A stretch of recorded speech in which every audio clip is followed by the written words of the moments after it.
Hello friends, मेरा नाम है आलोक राय और हम लोगों ने ये 5 क्वेश्चन डिस्कस कर लिए। ठीक है, अब आज इस छठे क्वेश्चन को डिस्कस करते हैं जो कि है प्रोग्रामिंग के बारे में। देखिए, आपसे प्रोग्रामिंग पूछने का एक मकसद होता है। जब आप 0 से 1 ईयर के एक्सपीरियंस में होते हो तो वो सिर्फ ये देखते हैं कि वो लॉजिकल है कि नहीं, उसे प्रोग्रामिंग एक्चुअली आती है कि नहीं।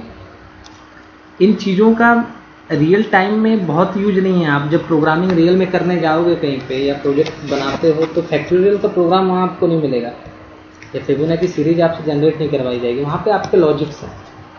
लेकिन ये प्रोग्राम इनिशियल लेवल पे, क्योंकि आप अभी अभी स्टडी ख़त्म करके आए हो, तो ये प्रोग्राम एज ए लॉजिक्स आपके चेक करते हैं वो लोग। तो कितने लोग ये रिटर्न में नहीं लिख पाते, फिर तो वैसे ही वो इंटरव्यू में जा ही नहीं पाता टेक्निकल के लिए, रिटर्न में ही उसको निकाल देते हैं। ठीक है, प्रोग्राम आपसे यही या तो फैक्टोरियल होगा, फिबोनाची होगी। ऑलरेडी आपने प्रोग्राम पढ़े होंगे।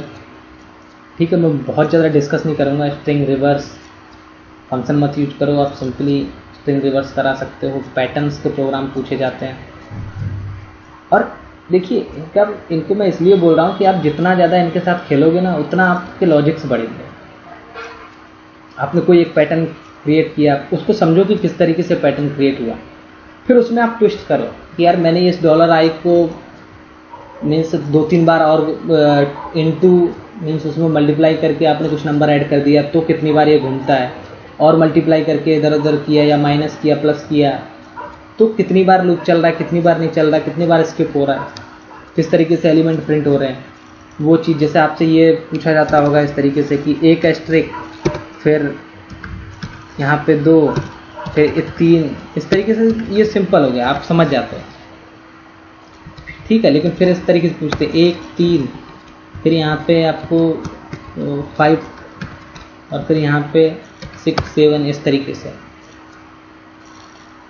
तो इन चीज़ों पर थोड़ा सा आप सोचोगे तो आपको तुरंत लॉजिक पता चल जाएगा कि मैं क्या चीज़ ऐसी करूँ कि ये 1 से डायरेक्टली 3 पे मेरा जो लूप है वो 3 बार इटरेट हो, फिर 3 के बाद वो 5 बार इटरेट हो, 5 के बाद 7, 7 के बाद 9, 9 के बाद। अब तो आपको पैटर्न समझ में आ गया। इस तरीके से प्रोग्रामिंग होती है।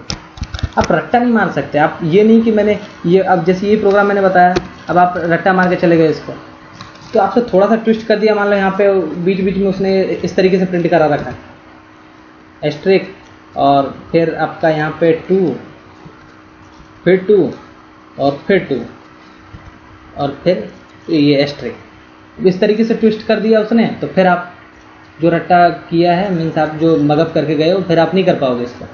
लेकिन आपने वो लॉजिक से समझा हुआ वो एस्ट्रिक वाला प्रोग्राम, तो इसको आप बहुत इजीली कर जाओगे।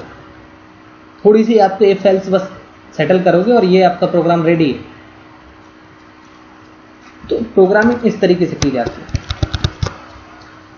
और उन पे आप टाइम स्पेंड करो। मैं यही कहूँगा, जैसे फैक्टोरियल वाला प्रोग्राम अगर देखें तो फैक्टोरियल के प्रोग्राम में क्या होता है, 5 का अगर फैक्टोरियल देखूँ, सॉरी 5 का या 6 तो यार 5 का या 6 का, तो क्या करते हैं उसमें 5 × 4 × 3 × 2 × 1 और आंसर होता है हमारा 120। फैक्टोरियल में यही तो होता है 120 आपका आंसर आना चाहिए। 5 × 4 कितना हुआ 20, 20 × 3 कितना हुआ 60, 60 × 2 120, 120 × 1 120। लॉजिक समझ में आ गया। सपोज एक नंबर ले लेते हैं, नंबर इक्वल टू 5। ठीक है, और एक वेरिएबल फैक्ट ले लेता हूँ 1। 0 कर नहीं सकते, तो 0 से मल्टीप्लाई करो 0 हो जाएगा नंबर। तो हम लोग 1 से, ये वहाँ पे भी आपने देखा तो लास्ट में 1 से ही तो मल्टीप्लाई होता है। तो ये लॉजिक्स के वेरिएबल मैंने डिक्लेयर कर दिए। चीज़ों को पहले आप सोचो, फिर आप प्रोग्रामिंग को उतरो। मान लो $4 इक्वल टू, अब मुझे 5 से स्टार्ट करना है, 1 तक जाना है। ठीक है, लॉजिक अभी हम लोगों ने यही तो देखा कि 5 × 4 × 3 × 2 × 1। तो मैं यहाँ से अब जिस तरीके, देखो इसको 2-3 तरीके हैं करने के। पहला मैं ये मान लो यहाँ पे कर रहा हूँ, आपको जो समझ में आया, आप 1 से स्टार्ट करो लूप तो भी काम करेगा, 5 से स्टार्ट करो तो भी काम करेगा, आंसर तो आपको वही आना। ठीक है, तो आप चीज़ों को खाली ये समझो कि लूप को किस तरीके से चलाना है, आप प्रोग्राम कर ले जाओगे। i is greater than equal to 1, 1 से ग्रेटर ही होना चाहिए, 0 से हमने मल्टीप्लाई तो करना नहीं, पूरा नंबर 0 हो जाएगा। डॉलर आई माइनस माइनस, ये हमारा लूप हम लोगों ने क्रिएट कर लिया। या फिर अब हम लोग थोड़ा सा एडवांस क्या मीन्स इस तरीके से, और यहाँ पे लिखते हैं एंड, ठीक है, ये सिंटेक्स है। दूसरे इस नहीं तो हम लोग वही चलो यूज करते हैं। Dollar I equal to 5, I is greater than equal to 1, dollar I minus minus, ये चलिए ठीक है यहाँ तक। अब हमें करना क्या है, डॉलर ये फैक्ट में ही मैं फैक्ट वाला नंबर रखूँगा, तो equal to dollar fact into जो भी हमारा नंबर है, या फिर आप जिस तरीके से हमने लॉजिक लगाया था उस तरीके से देखें, तो डॉलर आई आप कर दो इनटू जो भी फैक्ट वाली वैल्यू है वो फैक्ट हो गया।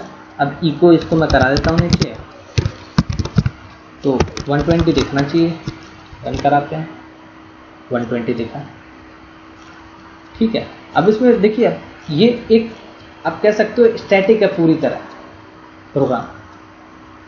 अब थोड़ा सा देखो, मैंने यहाँ पे मान लो 6 कर दिया, तो फिर मैं यहाँ पे भी 6 करूँगा, उससे बेटर है कि हम लोग ये नंबर ही उठा के यहाँ पर रख दें। ये छोटी छोटी चीज़ें हैं तो शायद आप केयर नहीं करते, लेकिन जब धीरे धीरे आपको समझ में आने लगेगी यार ये चीज़ें इस तरीके से डायनेमिक होनी चाहिए। अब यहाँ पे आप 6 करो 7 करो, वो ऑटोमेटिक अपना लेता रहेगा, वैल्यू चेंज नहीं होगी 120। अच्छा, वर्क कैसे कर रहा है, पहली बार लूप चलाते हैं, मान लो आई इक्वल टू 5 से तो लूप चल रहा है, नंबर हमारा 5 है, आई इक्वल टू 5 है। फैक्ट में क्या आएगा, इस वाले फैक्ट में फैक्ट इक्वल टू लिखा है मैंने डॉलर आई इंटू फैक्ट, मतलब फैक्ट में हमारा 1 है तो 1, या फिर डॉलर आई में क्या है हमारा 5, तो 5 इंटू 1 इक्वल टू 5। तो पहली बार लूप चला तो फैक्ट में क्या है हमारा 5, यही तो हुआ। दूसरी बार लूप चला तो आई की वैल्यू 4 हो गई, आई माइनस माइनस लिखा है ना, तो आई की वैल्यू क्या हो गई 4 हुई। चलते हैं फिर फैक्ट में क्या आएगा, क्योंकि फैक्ट में पहले से 5 है तो उसका 5 इंटू अब क्या वैल्यू आई 4 इक्वल टू 20 हो गया, 5 इंटू 4 20। चलते हैं तीसरे इटरेशन में 3, फैक्ट की वैल्यू क्या आएगी, अब तो आप गेस कर ही सकते हो इजीली। और इस तरीके से आप जब प्रोग्रामिंग करते हो तो आपको कोई ट्विस्ट पूछ लिया जाता है तो आप बहुत इजीली उसको कर ले जाओगे, ठीक है। अब क्या होगा 20 इंटू 3 60, 2 टाइम्स सेकेंड लास्ट जो इटरेशन है वो चलेगा, आएगा यहाँ पे पहली फैक्ट की वैल्यू क्या थी 60 इंटू कितना 2, क्या होगा 120 होगा। अब लास्ट में क्या बचेगा फैक्ट में 120 इंटू 1 इक्वल टू 120, यहाँ पे लास्ट टाइम जब चलेगा। अब देखिए चलेगा तो फिर 0 हो जाएगा और आपका लूप टर्मिनेट हो जाएगा, क्योंकि अब तो आप आई माइनस माइनस करोगे तो आई पहले से ही 1 है, माइनस माइनस करोगे 0 हो जाएगा, तो यहाँ पे कंडीशन लगी हुई dollar I is greater than equal to 1, तो यहीं से टर्मिनेट हो जाएगा लूप से बाहर, आपको फैक्ट में लास्ट में 120 मिलेगा, ठीक है। तो इस तरीके से आप भी इन चीज़ों को थोड़ा पैटर्न वाले प्रोग्राम हैं उनको इस तरीके से लगा कि यार ये इस तरीके से चला था, और इसको मैं अब यहाँ पे आप कोई भी ट्विस्ट कर सकते हैं, इसको मैं ये चेंज कर दूँ या वो चेंज कर दूँ, किस तरीके से क्या फ़र्क पड़ेगा या नहीं पड़ेगा, या किस तरीके से चीज़ें चल रही हैं, इस तरह से ट्विस्ट करके देखो आप, डेफिनेटली आपको इसका फ़ायदा मिलेगा। ये प्रोग्राम मैंने बता दिया, बाकी आप जो प्रोग्राम हैं जैसे फिबोनाची सीरीज़ वाले हैं, बहुत सिंपल सा बहुत अच्छा प्रोग्राम है फिबोनाची का, उस पर आप थोड़ा सा मीन्स देखो किस तरीके से, इसको 2-3 तरीके हैं इसको करने के, स्ट्रिंग रिवर्स लगाओ, पैटर्न्स के प्रोग्राम तो बहुत अच्छे होते हैं, इनको आप 3-4 पैटर्न्स के प्रोग्राम आप बनाओ, फिर देखो आपको कितना ईजी लगने लगेगा। एरे के साथ खेलो, ठीक है, एरे में आप जब थोड़ा सा उसके साथ फेमिलियर हो जाते हो ना, आप इंडेक्सिंग के साथ और लूप्स के साथ में, तो फिर कैसा भी प्रोग्राम आपको दे दिया जाए आप उसको लॉजिक के थ्रू बैठा दोगे।